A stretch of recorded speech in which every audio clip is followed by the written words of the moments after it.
Simon commission British India में नाकाम क्यों हुआ और इंडियंस ने इसको बुरी तरह से रिजेक्ट किया, कंडेम किया, और ये कमीशन बेसिकली इंडिया में करने क्या आया था, इन सब बातों को आज हम देखेंगे।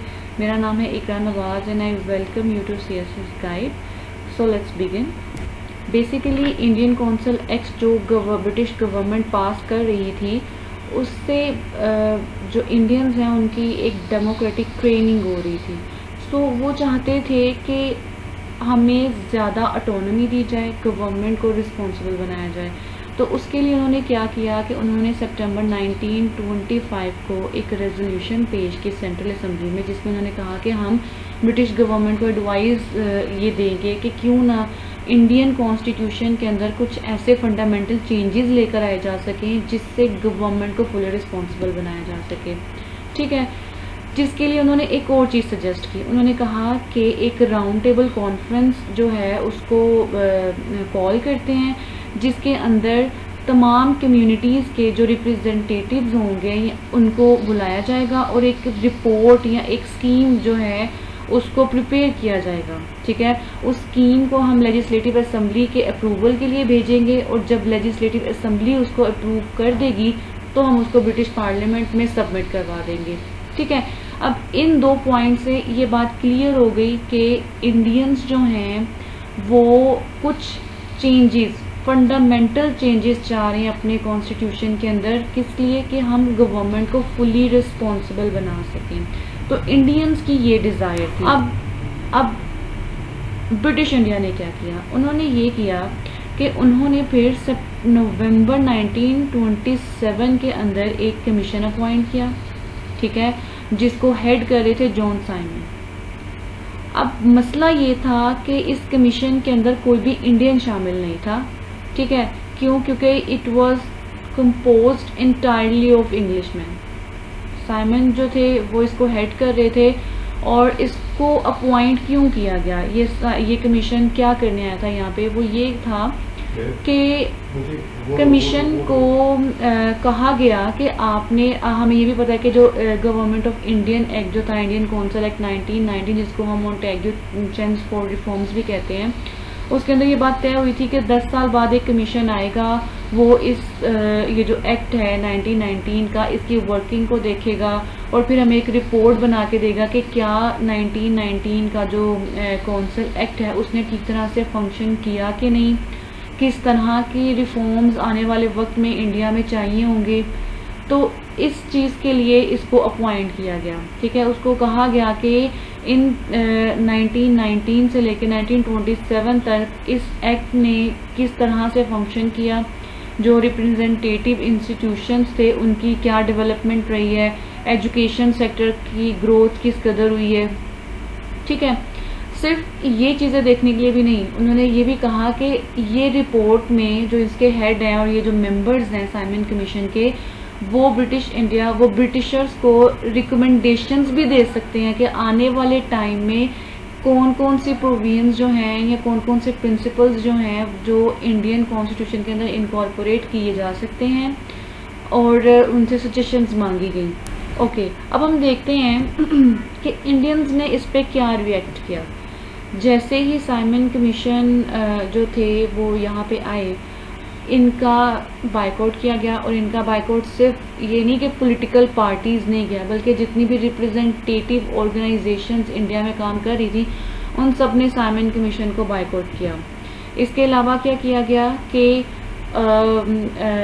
बहुत सारी रेजोल्यूशंस जो थी वो पास की गई, किस लिए, उनके इस एक्ट को कंडेम करने के लिए कि इस कमीशन के अंदर कोई भी इंडियन इंक्लूडेड नहीं है। देखो ना, जब आप इंडिया के अंदर इंडिया की जो गवर्नमेंट की वर्किंग को चेक करने आ रहे हो तो उसको रन तो इंडियंस कर रहे हैं ना।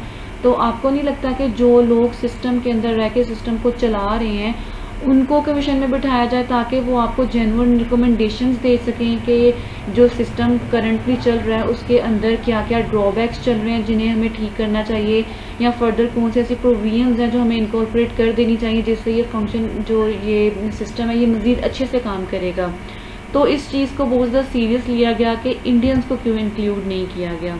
ठीक है, सो जिस दिन ये कमीशन इंडिया में लैंड किया, पूरे मुल्क में एक हड़ताल जो थी वो ऑब्जर्व की गई, ठीक है।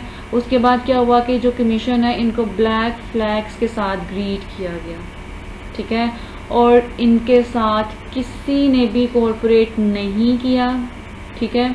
यानी आप यूँ समझ लें कि सेंट्रल असेंबली के मेंबर्स ने भी इनके साथ कोई कोऑपरेट नहीं किया इस कमीशन के साथ। सो ये बात प्रूव होगी कि ब्रिटिशर्स ने जो स्टेप इंडियंस को प्लीज़ करने के लिए उठाया था कि एक कमीशन जाएगा और इंडियंस को ये एक फील दी जाएगी कि अब मज़ीद हम कुछ रिफॉर्म्स लाने वाले हैं, तो ये सब उलट हो गया। इंडियंस ने इस चीज़ को बिल्कुल भी अच्छा, अब हम देखते हैं कि साइमन कमीशन जो था उसने जब काम किया ब्रिटिश इंडिया के अंदर और इंडियन कौंसिल एक्ट 1919 की फंक्शनिंग को फुली ऑब्जर्व किया, तो उस रिपोर्ट में उसने क्या क्या रिकमेंडेशंस दी, ठीक है ना।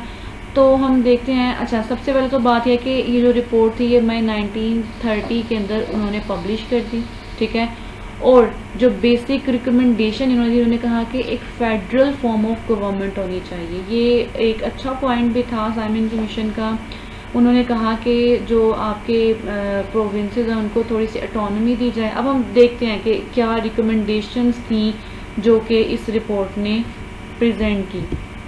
सबसे पहले तो उन्होंने कहा कि जनाब जो प्रोविंसेस के अंदर डायरकी है उसको एबॉलिश कर दिया जाए। ये इंडियन कौंसिल एक्ट 1919 के अंदर ये जो डायरकी थी ये इंट्रोड्यूस करवाई गई थी ना, इन्होंने कहा कि नहीं, इसको एबॉलिश कर दिया जाए, ठीक है।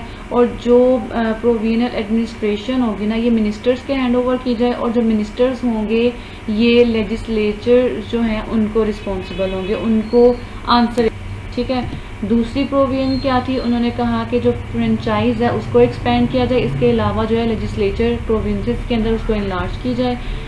उसके अलावा इन्होंने कहा कि जनाब हर सूबे की, हर प्रोविंस की अपनी एक लेजिस्लेटिव काउंसिल होनी चाहिए, ठीक है। और जो उसके रिप्रेजेंटेशन है सेंट्रल गवर्नमेंट के अंदर या सेंट्रल लेजिस्लेचर के अंदर उसको स्ट्रेंथन किया जाए। ये भी एक गुड या प्लस पॉइंट था इसका। फिर उन्होंने कहा कि जो ब्रिटिश इंडिया है उसके अंदर आप एक ना जो सेंट्रल लेजिस्लेचर है ना उसको फेडरल प्रिंसिपल्स के अकॉर्डिंग हम रीफैशन करेंगे या रीफैशन की जाए, ठीक है। फेडरल असेंबली के जो मेंबर्स होने चाहिए वो, यानी कि उसको लोअर हाउस भी कहते हैं, लोअर हाउस के जो मेंबर्स होने चाहिए वो प्रोविजनल असेंबली से इलेक्ट होने चाहिए, ठीक है। इसके अलावा उन्होंने कहा कि हाँ, अब देखें कि इस रिकमेंडेशंस के अंदर ना सेंट्रल लेजिस्लेचर के लिए तो रिकमेंडेशंस इन्होंने दी, लेकिन सेंट्रल एग्जीक्यूटिव के लिए कोई एज सच जो रिकमेंडेशंस थी वो नहीं दी गई। वो जिस फुटिंग के ऊपर पहले काम करी थी वैसे ही काम करेगी। There was no substantial change recommended for central executive, ठीक है। The central government could continue to be composed of official nominees, और इसके अलावा नॉन ऑफिशियल नॉमिनीज भी थे इसके अंदर, ठीक है, जो कि लेजिस्लेचर को बिल्कुल भी रिस्पॉन्सिबल नहीं थे, राइट।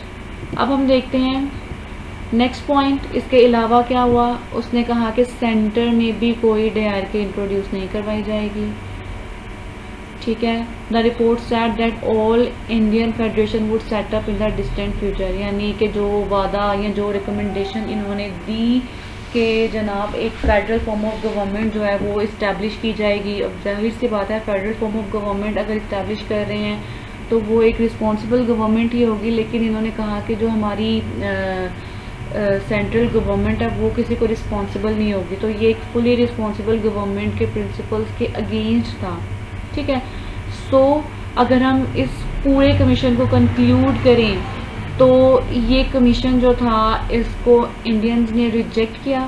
सो दिस रिपोर्ट जो थी ये फुली फेल हुई, इसको इंडियंस ने कोई वो नहीं करवाई, ठीक है। So this report was generally condemned by Indians, इसका कोई फ़ायदा नहीं हुआ ब्रिटिशर्स को। अब तक के लिए इतना ही, मिलते हैं नेक्स्ट वीडियो में एक नए टॉपिक के साथ, तब तक अल्लाह हाफ़िज़।